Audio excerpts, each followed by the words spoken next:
যারা 2025 সালে এইচএসসি পরীক্ষায় অংশগ্রহণ করতে যাচ্ছ তাদের জন্য ফর কোয়েশ্চেন নাম্বার 8 অর্থাৎ 8 নম্বর কোয়েশ্চেনের জন্য কমপ্লিটিং স্টোরির উপরে আমি সুপার ডাপার সাজেশন দিতে যাচ্ছি। সাজেশনের শুরুতে আমি একটি গুরুত্বপূর্ণ বিষয় শেয়ার করতে যাচ্ছি।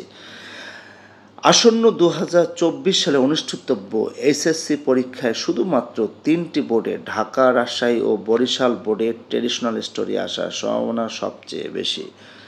বাকি 6টি বোর্ডে এবার ক্রিয়েটিভ স্টোরি আসার সম্ভাবনা বেশি। সুপ্রিয় শিক্ষার্থী, 3টা বোর্ডে ঢাকা, রাজশাহী এবং বরিশাল বোর্ডে এবার ট্র্যাডিশনাল স্টোরি আসার সম্ভাবনা বেশি। এছাড়া বাকি 6টি বোর্ডে তোমরা অবশ্যই ক্রিয়েটিভ স্টোরি প্র্যাকটিস করবে। তোমরা জানো ক্রিয়েটিভ স্টোরি কখনোই কমন আসে না, শুধু লেখার অভ্যাস করতে হবে। তাহলে এখন সকল বোর্ডের জন্য আমি ট্র্যাডিশনাল স্টোরি এবং ক্রিয়েটিভ স্টোরি শেয়ার করতে যাচ্ছি। প্রথমে যে স্টোরিটা পড়ব তা হলো There was a pond full of frogs, some of them. 2 number Nobody believes a liar. 3 The dove and the cat. 4 Where there is a will there is a way. 5 An honest woodcutter. 6 The farmer and his wonderful goose. 7 Money cannot bring happiness. 8 A foolish crow and a cunning fox. 9 Slow and steady wins the race. 10 A cunning fox. 11 Grabs all, loves all. 12 The lion and the mouse. 13 Sheikh Shadi. 14 Who is to bail the cat. 15 A friend in need is a friend indeed. 16 Failures are the pillar of success. 17 Grapes are sour. 18 Bayezid's devotion to his mother. 19 King Midas and his golden tusk. 20 Unity is strength. 21 King Lear and his daughters. 22 The Pied Piper of Hamelin. 23 A famous astrologer and a king.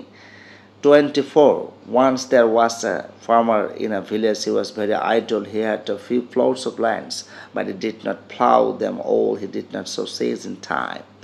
25 Once there was a selfish giant who had a large and beautiful garden. 26 A lion and a boar.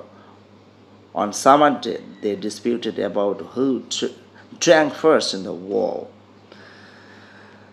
27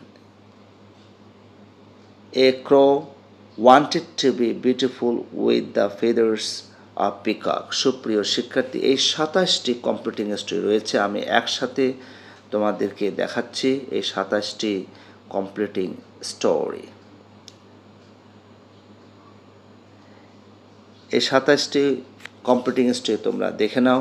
এই 27টি completing story সবার জন্য সমানভাবে গুরুত্বপূর্ণ নয়। প্রথমে তোমরা দেখে নাও 1 থেকে 13 পর্যন্ত, শেখ সাদি পর্যন্ত। এরপরে বাকিটা দেখে নাও 14 থেকে 25 পর্যন্ত। এরপরে 26 থেকে 27। এখন আমাদের 9টি বোর্ডের পরীক্ষার্থীরা, যেমন এখানে ঢাকা বোর্ডে 1 থেকে 27 পর্যন্ত আমি দিয়েছি। 1 থেকে 27 পর্যন্ত যে সমস্ত সিরিয়ালে থাকা কমপ্লিটিং স্টোরিগুলো আছে সেগুলো আগে পড়ে নেবে। যেমন ঢাকা বোর্ডের জন্য আমি দিয়েছি 1 2 3 4 5 6 7 8 9 10 11 12 13 14 15 16 17 18 19 20 21 22 23 24 25 26 27। তোমরা আগে এগুলো পড়ে নেবে। এভাবে স্ব বোর্ডের পরীক্ষার্থীরা তোমাদের সিরিয়ালে থাকা যে সমস্ত কমপ্লিটিং স্টোরি আছে সেগুলো আগে পড়ে নেবে। অবশ্যই তোমরা কমন পাবে। সুপ্রিয় শিক্ষার্থী, আমি কিন্তু আগেই বলেছি যে ক্রিয়েটিভ স্টোরি কিন্তু কমন আসে না, শুধুমাত্র প্র্যাকটিস করতে হবে। তোমরা কোনগুলো ক্রিয়েটিভ স্টোরি প্র্যাকটিস করবে তা এখন বলে দিচ্ছি। প্রথমটি হলো the honesty of a school girl. 2 extraordinary quality of some college students. 3 Parul's intense desire. 4 Romim discovers the picture of his grandfather. 5 Remus visits a book fair. 6 Perseverance is the key to success. 7 It was a bright sunny morning, I was going to college. 8 Ismail Hussein is an established farmer. 9 Khordin was an educated young man. After completing his MA, he went 10. There was a boy hailed from an obscure background. সুপ্রিয় শিক্ষার্থী, তোমরা এগুলো creative story practice করতে পারো, তবে আমি আবারও বলছি ক্রিয়েটিভ স্টোরি শুধুমাত্রই প্র্যাকটিস করতে হবে, সরাসরি কমন আসার সম্ভাবনা একদমই নেই। আজকে পর্যন্তই, সবাই ভালো থাকবে।